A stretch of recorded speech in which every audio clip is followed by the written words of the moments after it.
Salut à tous! Passer de ça à ça, aujourd'hui je vous explique pourquoi il faut sortir du mode tout automatique pour faire de plus belles photos.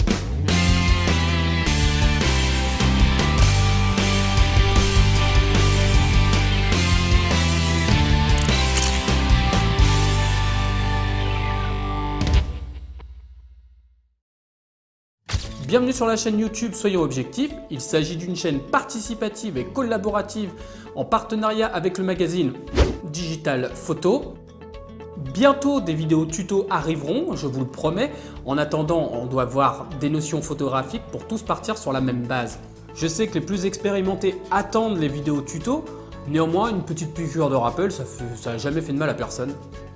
À la fin de cette vidéo, il y aura un petit récapitulatif pour retenir l'essentiel de cette vidéo. Un dernier mot avant de commencer. Vous êtes nombreux à me poser des questions de façon privée sur mon Insta ou sur le Facebook. S'il vous plaît, essayez de poser également ces questions sous les vidéos parce qu'elles sont souvent très pertinentes et elles peuvent intéresser énormément de gens, surtout ceux qui débutent. C'est une réelle communauté d'entraide de photographes qui doit se créer et on a tous des choses à s'apporter. Alors n'hésitez pas. Merci. Alors, c'est parti.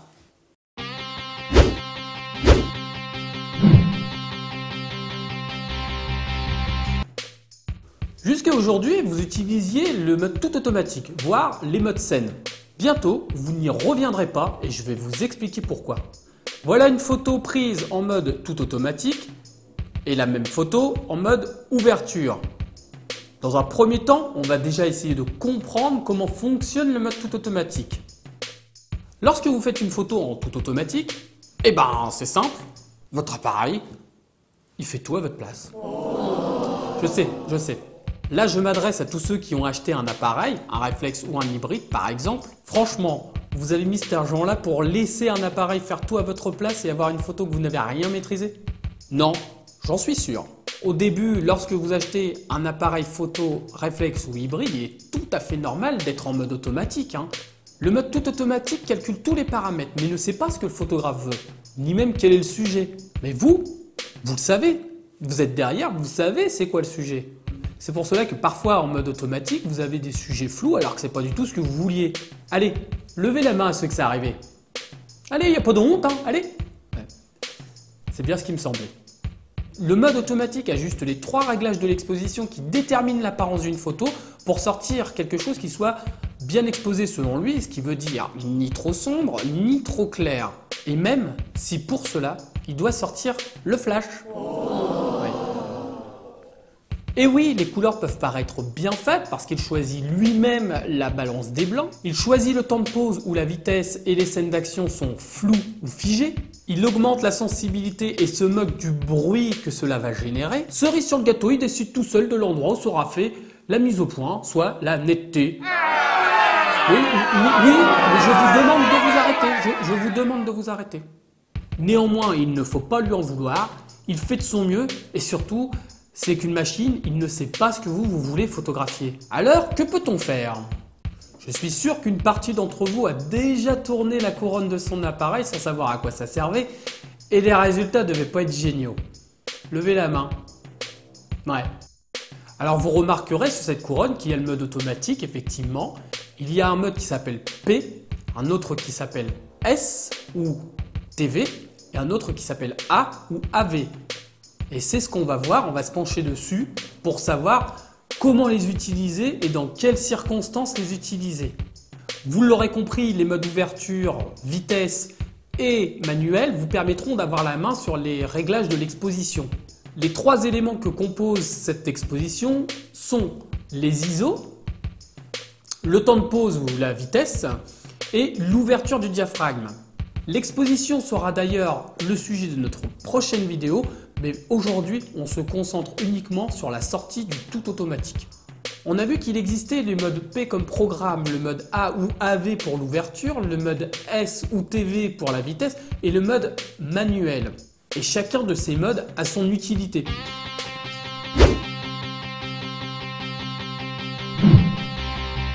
C'est le mode ouverture et on va utiliser le diaphragme grâce à la molette située ici. On aura donc la main sur la profondeur de champ. Vous savez, la profondeur de champ, c'est la netteté. Et c'est la netteté que vous souhaitez dans votre photo. Quand vous prenez un paysage, vous souhaitez que tout soit net, normalement. Et quand vous prenez un portrait, vous pouvez avoir envie que juste le visage soit net et que l'arrière soit flou. C'est ça la netteté. Et c'est ça la profondeur de champ. Ce mode est à utiliser pour des scènes de portrait, de paysage ou de sujets fixes, par exemple.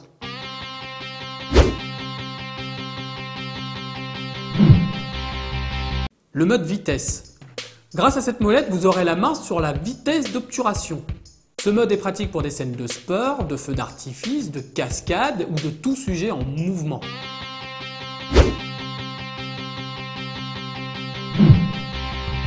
Je sais que ça ne va pas plaire à tout le monde, mais je vous conseille d'utiliser le mode M une fois que les modes ouverture et vitesse ont atteint leurs limites. En effet, il nous permet de gérer tous les éléments qui composent l'exposition, donc il faudra les maîtriser avant d'utiliser le mode M. Mais on peut essayer de comprendre le mode M par des vidéos tuto, et c'est ce que nous ferons. On verra très prochainement de façon individuelle ces trois modes et avec à l'appui des tutos vidéo qui vous permettront d'avancer concrètement.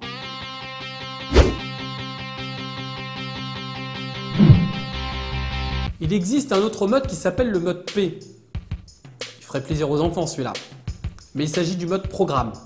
On a vu que lorsqu'on utilise le mode ouverture, on a la maîtrise sur la profondeur de champ grâce à l'ouverture du diaphragme, soit la netteté de l'image. Et qu'en mode vitesse, on a la maîtrise sur le temps de pause qui nous permet de figer ou pas un mouvement. Le mode P est quasi identique au mode automatique. C'est le mode le plus utilisé pour sortir du mode automatique. Il permet d'obtenir automatiquement un couple vitesse-ouverture du diaphragme et on pourra varier ce couple grâce à la molette ici. Ouais, alors vous vous êtes rendu compte, c'est toujours la même molette. Tous ces modes permettent d'utiliser, si on le souhaite, le flash, la balance des blancs, le collimateur d'autofocus, la correction d'exposition, etc., etc.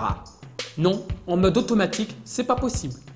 Plus tard, nous verrons comment utiliser à bon escient tous ces réglages et leur impact. Tout cela à un rythme tranquille et avec des tutos vidéo qui leur seront consacrés. Dans un premier temps, je vous conseille de vous entraîner chez vous. Commencez par le mode A avec des objets, par exemple, essayez de jouer sur la profondeur de champ. Une fois que vous aurez compris ça, vous n'aurez plus envie de passer au mode automatique. Néanmoins, vous pouvez toujours alterner le mode automatique, le mode A, le mode automatique et le mode vitesse. Ainsi, vous prendrez le temps tranquillement de vous les approprier. Voilà, je vous invite à vous abonner à cette chaîne si ce n'est pas déjà fait ou à enclencher la petite cloche pour ne pas manquer des vidéos à venir et en être avisé. La prochaine vidéo parlera donc des trois éléments qui composent l'exposition. Je vous demande encore un peu de patience, les tutos arriveront prochainement, c'est assez long à mettre en place et on verra concrètement comment utiliser le mode ouverture, le mode vitesse et le mode manuel. Parce que soyons objectifs, sortir du tout automatique vous permettra d'être des photographes épanouis et créatifs.